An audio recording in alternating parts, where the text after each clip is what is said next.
How to make someone an admin on a Facebook page. Hello everyone. In this video, I will show you how to make someone an admin on a Facebook page.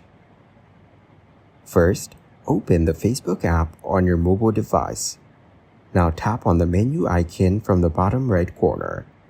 Then tap on Pages and select the page you want to manage. Once you're on the page, tap on the menu again from the bottom right. Here, tap on Settings. Now use the search bar and type Page Rules or Page Access. Tap on Page Access. Then tap on Add New. Now tap on Next and search for the person's name or username. Once their name appears, tap on it. Then turn on the toggle that says Allow this person to have full control.